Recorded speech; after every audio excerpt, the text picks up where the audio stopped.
Fala pessoal, tô aqui para fazer um fechamento semanal do mercado. Vou fazer uma revisão com vocês sobre o fechamento do mercado americano, mercado internacional, criptomoedas, metais, enfim, fazer um giro geral aí sobre o fechamento dos mercados nessa semana. Primeiro vídeo do canal. Meu intuito aqui é basicamente compartilhar o conhecimento que eu tenho de mercado com vocês, aprender com quem sabe mais do que eu, reforçar os meus aprendizados, explicando as coisas para quem estiver assistindo os vídeos.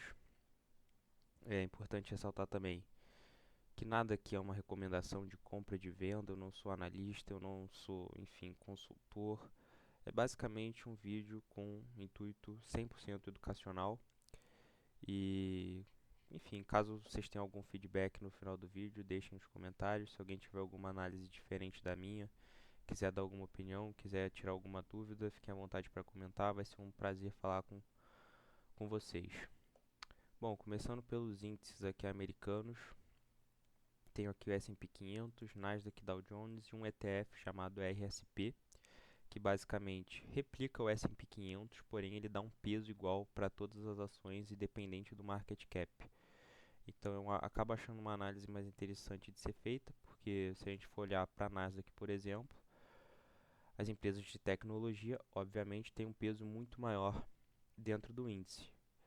E mesmo que as empresas de tecnologia tenham um peso maior dentro do índice, empresas com market cap maior, por exemplo, a Nvidia, tem um peso muito maior dentro da Nasdaq. Então aqui, por exemplo, Nasdaq caiu 5% no dia. Nasdaq não, perdão. Nvidia caiu 5% no dia. Nasdaq caiu 3,49%. E é uma empresa que está dentro do S&P 500 também. O S&P 500 caiu 2,71%. Por quê? Porque ela tem um peso menor dentro do S&P 500. E se a gente for comparar com o RSP caiu apenas 2,25%. Por quê? Porque ela tem um peso menor ainda dentro do RSP, já que ele considera todas as ações com o mesmo peso, independente do seu market cap. Então, acaba sendo uma forma interessante de você fazer uma análise menos enviesada, vamos dizer assim, né? Então, essa análise do mercado americano eu vou fazer com vocês aqui pelo RSP.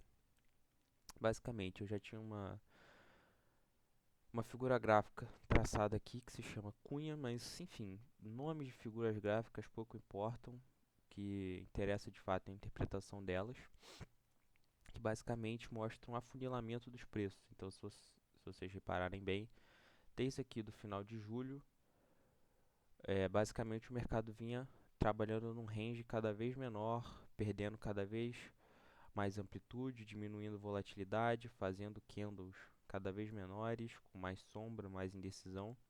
E isso significa basicamente exaustão de movimento.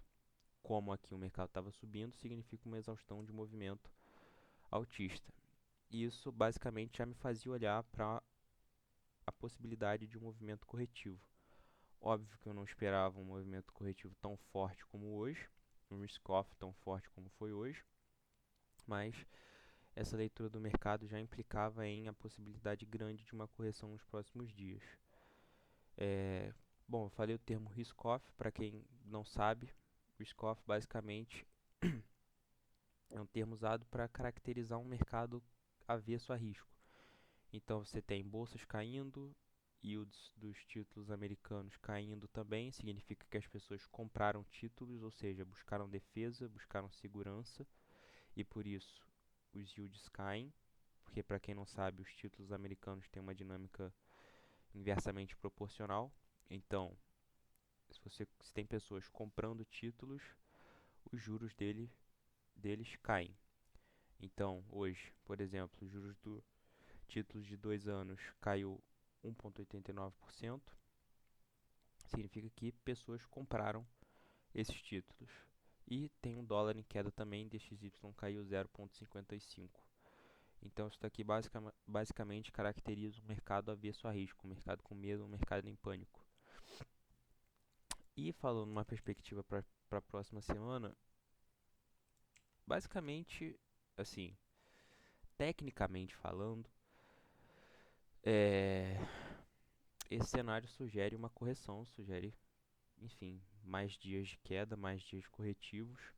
Porém, visto que essa queda forte desse jeito, ela foi originada por questões geopolíticas, questões de tarifas, eu não me surpreenderia se, por exemplo, durante o final de semana a gente tivesse alguma notícia, alguma fala relevante que anulasse completamente essa queda e semana que vem o mercado na segunda-feira já abrisse rompendo máximas históricas, né? Enfim, para quem viveu esse momento de abril desse ano sabe do que eu estou falando. Basicamente o mercado abre o dia caindo 2%, sai uma notícia meio-dia e o mercado termina o dia subindo 5%. Então, acabam sendo dias bem voláteis, então assim, é difícil dizer o que vai acontecer. Sempre não tem como prever o mercado, mas acho que existe um quê de volatilidade maior quando a gente vive esses momentos enfim, de em que notícias acabam fazendo mais preço, né? Mas tecnicamente falando, graficamente falando, é correção, né? Esse candle semanal, basicamente, a máxima, a máxima da semana foi a abertura e a mínima é o fechamento, candle completamente vendedor. Basicamente sinaliza que não houveram compradores essa semana, então isso implica que semana que vem a gente tende a ver sim mais uma semana de queda, mais uma semana corretiva. Considerando que o mercado está testando essa região de suporte e está próximo da média de 20 do semanal, o que pode acontecer é o mercado fazer alguma correção, sentir essa região e depois continuar a queda ou quem sabe acabar lateralizando aqui. Pode ser uma possibilidade também. O que eu acho menos provável é o mercado continuar a alta que ele vinha fazendo nas últimas semanas e, enfim, romper máxima. Isso eu acho bastante improvável. Uma análise rápida aqui dos juros, que eu acho que o título de 10 anos está fazendo um movimento importante essa semana, hoje principalmente, que é o rompimento dessa linha de tendência de alta, que vem desde setembro do ano passado. Sugere basicamente que os títulos de 10 anos podem começar uma tendência de queda nos yields, obviamente, né? Porque está fazendo um rompimento dessa linha de tendência de alta que vinha fazendo pressão compradora nos títulos, agora foi rompida, então basicamente espera-se uma continuidade na queda. A próxima região de interesse seria essa região aqui de abril, justamente, na casa ali dos 3,80, 3,85, basicamente. É isso, eu acho que é interessante falar por causa desse rompimento, é um rompimento importante. Aqui eu tenho algumas bolsas, alguns índices europeus.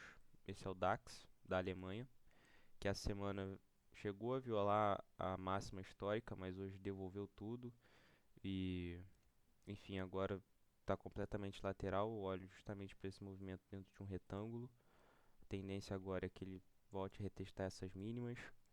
Eu vinha trabalhando em DAX com uma figura de topo arredondado que basicamente sugeriria um movimento de queda, mas acabou falhando o rompimento, que seria basicamente isso aqui.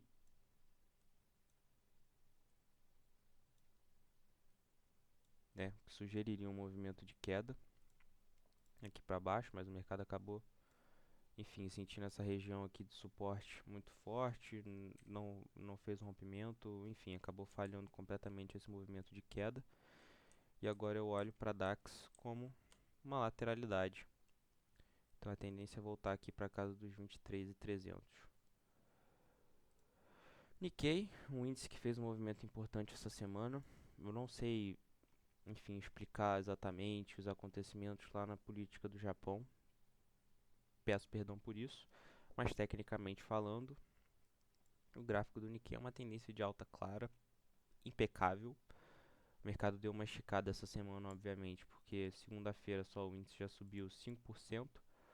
Foi basicamente esse gap aqui. Então, pode ser que o mercado faça uma correção nessa média nos próximos dias para continuar alta, Por enquanto, nada aponta em uma reversão de tendência, tá? A tendência de alta ela segue forte, segue existente, nada, no máximo um topo de curto prazo, como eu falei, para uma correção, voltar à média. Se a gente traçar alguns alvos de Fibonacci aqui, teria um próximo alvo lá na casa dos 50 mil. E o DXY, que hoje anulou os ganhos de ontem, o DXY vem num movimento importante, quase rompeu esse canal de alta começado lá em 2011, que caso fosse rompido, podia iniciar um movimento de tendência de queda no dólar, que não é visto desde 2002, seria algo histórico, mas enfim, acabou defendendo na linha de tendência de alta do canal, falhou o rompimento e agora já estava jogando para cima. Ontem o mercado chegou a romper um canal de baixa mais intermediário, que sinalizaria a possibilidade de alta do dólar nos próximos meses, mas hoje basicamente anulou toda a alta de ontem, o que me faz considerar isso um falso rompimento. Então, enfim, basicamente DXY sem muita direção no momento, tem que esperar para ver o que vai acontecer, bem lateral.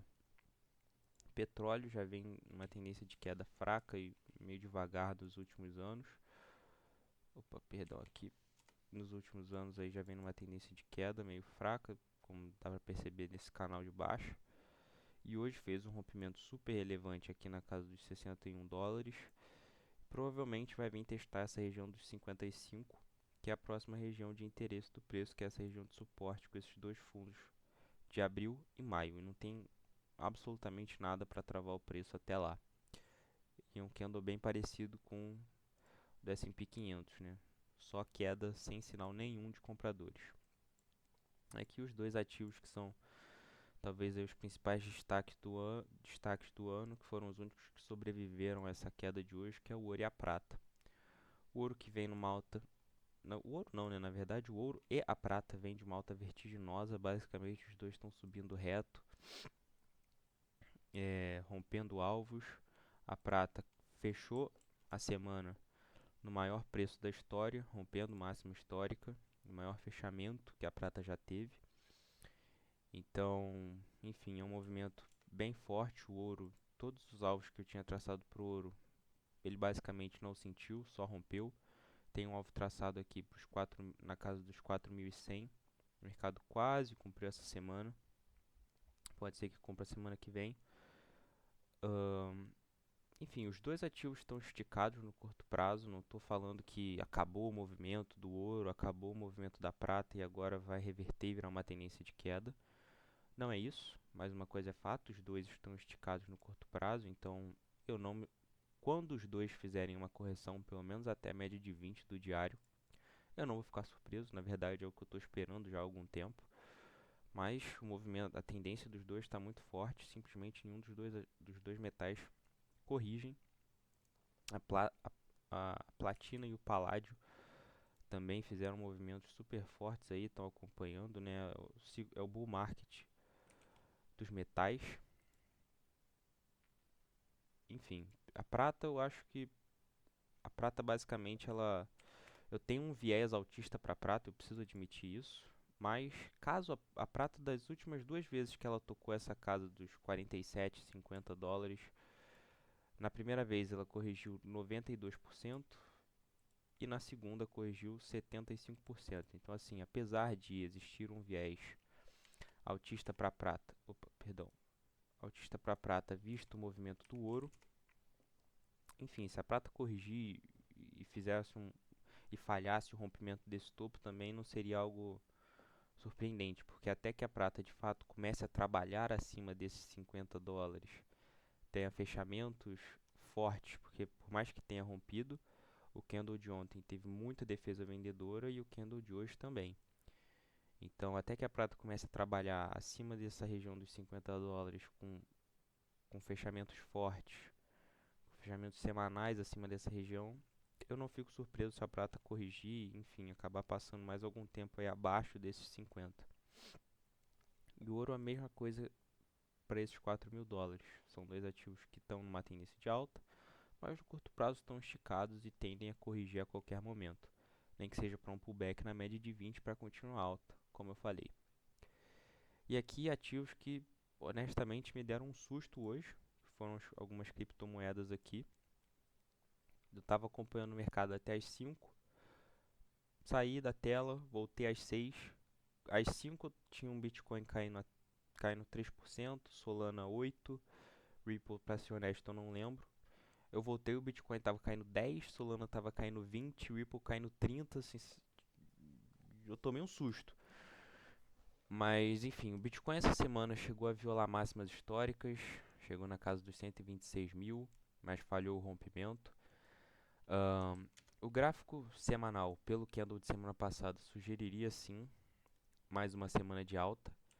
Porém, pelo gráfico diário, o Bitcoin estava esticado, chegou numa região de topo de lateralidade esticado, longe da média. Então, pelo diário, o que o Bitcoin indicava era correção, não necessariamente que ia continuar lateral, poderia sim fazer um rompimento, mas o mínimo que eu esperava para o Bitcoin seria uma correção aqui pré-rompimento desse topo da lateralidade, ou uma que ele rompesse reto, mas fizesse uma correção pós-rompimento dessa lateralidade. No final das contas, o que também era uma possibilidade, mas eu não estava considerando, talvez por um viés altista, era justamente ele continuar lateral, que foi o que aconteceu. Então, o Bitcoin, assim, pelo menos falando de curto prazo, o candle de hoje, ele meio que destrói as expectativas de um Bitcoin forte na alta aí. Pelo menos no curto prazo. Não estou falando que o Bitcoin não pode chegar a 150, 140, enfim, seja lá o preço que as pessoas têm de alvo. Não é isso que eu estou falando. Estou falando que o Bitcoin falhou o rompimento, ele está lateral e até que se prove o contrário, a tendência é que ele continue lateral. E ele pode também fazer um rompimento para baixo e fazer um movimento de queda. Então, enfim, o Bitcoin é um cenário basicamente indefinido. Por enquanto é lateralidade e até que ele rompa ou para cima ou para baixo, ele não tem direção, ok?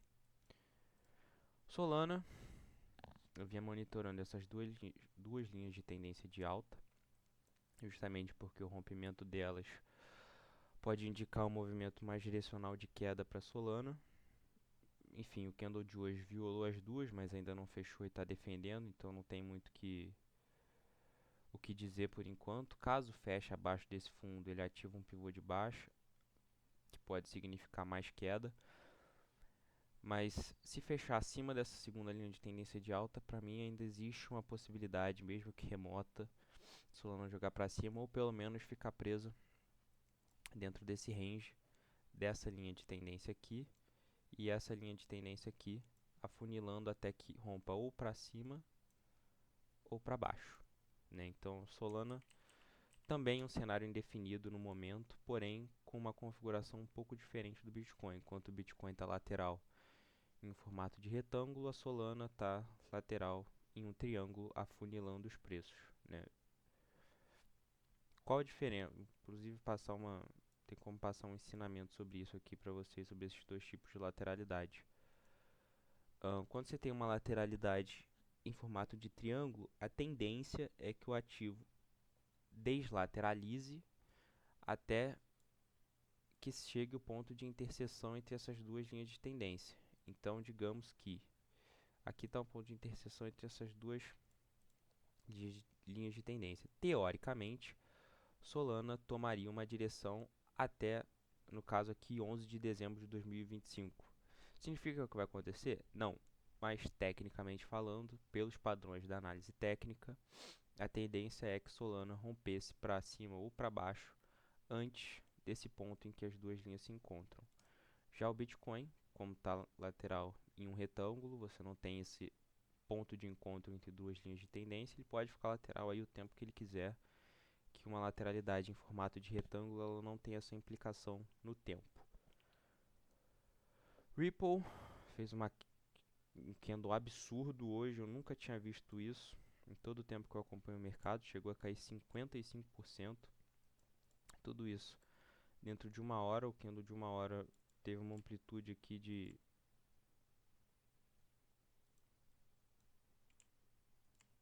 um, $1,25, 50% de queda, que é absurdo. Enfim, eu nunca tinha visto isso, mas aqui está um bom exemplo para quem diz que a análise técnica não funciona, porque o que eu tinha até então traçado para Ripple era basicamente esse triângulo, que significa uma pressão vendedora aumentando cada vez mais, pressionando essa região de suporte. Então a tendência seria que esses fundos fossem rompidos e Ripple fizesse um movimento de queda. Obviamente que não se espera um movimento de queda forte como esse, mas era o que se esperava. E aí, se a gente fosse olhar, Ripple já tinha falhado um rompimento desse fundo, depois falhou um rompimento desse fundo, falhou um rompimento desse topo. A partir disso, já era possível olhar para um alargamento, que é basicamente quando o mercado não tem direção e ele falha o rompimento de topos e fundos consecutivas vezes. Traçando a linha de referência de baixa desse alargamento, olha só onde o mercado parou hoje, exatamente no toque dessa linha de referência. Então, enfim, eu não tenho uma prova melhor de que a análise técnica funciona do que esse gráfico aqui. Então, assim como Solana e Bitcoin, pelo menos no curto prazo, sem direção nenhuma, a tendência é que fique dentro desse range do alargamento aqui, jogando para cima e para baixo, até que rompa para algum dos lados. E honestamente, alargamento é pior dessas figuras de lateralidade. Enfim, eu não sou o tipo de pessoa que gosta de operar lateralidade, de fazer qualquer coisa dentro de lateralidade. Se eu vejo que um ativo está lateral, eu simplesmente passo para o próximo. Então, para mim, nenhuma dessas três criptomoedas tem algo a ser feito, mas alargamento é um tipo que eu tenho um desgosto maior, sendo sincero. Então, das três, para mim, Ripple, pior cenário, é o mais feio. Não vejo absolutamente nada. É até difícil ter uma interpretação sobre isso aqui, sendo sincero. Pela análise técnica, o que isso daqui objetivamente significa é um preço lateral sem direção e com a volatilidade aumentando ao longo do tempo, que é o oposto de Solana, que seria um preço lateral com a volatilidade diminuindo ao longo do tempo, né, os preços afunilando. E bom, basicamente, esse foi o review da semana. Vamos falar sobre a nossa bolsa, apesar de eu acreditar que a maioria de vocês, enfim, não gostem da nossa bolsa. Vamos falar sobre ela. O Ibov, que vinha numa alta para muitos injustificada, né? Só subiu no mês de setembro, começou um movimento corretivo bem forte esse mês. Já tem aí uma queda de quase 4%, basicamente a alta do mês passado foi anulada só nesses primeiros 10 dias de mês. Tá testando uma região de suporte. Enfim, ainda falta um pouco para chegar na média de 20 do semanal, que seria um ponto de fato muito relevante para que o Ibov pudesse continuar esse movimento de alta, porque ele ficou bem esticado da média de 20 do semanal. Então pode ser que ele venha tocar essa média para quem sabe continuar o movimento de alta. Mas o diário simplesmente está num movimento de queda muito forte, basicamente fazendo quase um movimento de simetria, né, que é basicamente replicar essa alta, só que agora na queda, movimento em A. Ignorou a média de 20, ignorou a média de 50 e pelo menos no candle de hoje não sentiu essa região de suporte. Pode ser que semana que vem o mercado abra sentindo essa região jogando para cima, mas a princípio não há sinais de defesa compradora nessa região. Pode ser que ela apareça só nessa média de 20 do gráfico semanal, que inclusive tem uns 50% desse movimento de alta. Então acaba sendo uma região interessante para pelo menos um repique no movimento de alta. Enfim, esse é o fechamento aí da semana, um review semanal a partir da minha análise. Espero que vocês tenham gostado, espero que alguém tenha conseguido aprender alguma coisa com esse vídeo. Eu entendo que a minha didática talvez não seja a melhor de todas, é o primeiro vídeo do canal, não tenho experiência com isso, mas eu vou tentar gravar um vídeo por semana para vocês, é, enfim, passar minha visão, passar as minhas análises e com o tempo melhorar tanto na, tanto no meu conhecimento técnico quanto na minha explicação. Novamente, se alguém tiver alguma análise diferente da minha, tiver alguma opinião divergente, quiser dar algum feedback, tirar alguma dúvida, fique à vontade para comentar. Vai ser um prazer responder vocês. Valeu!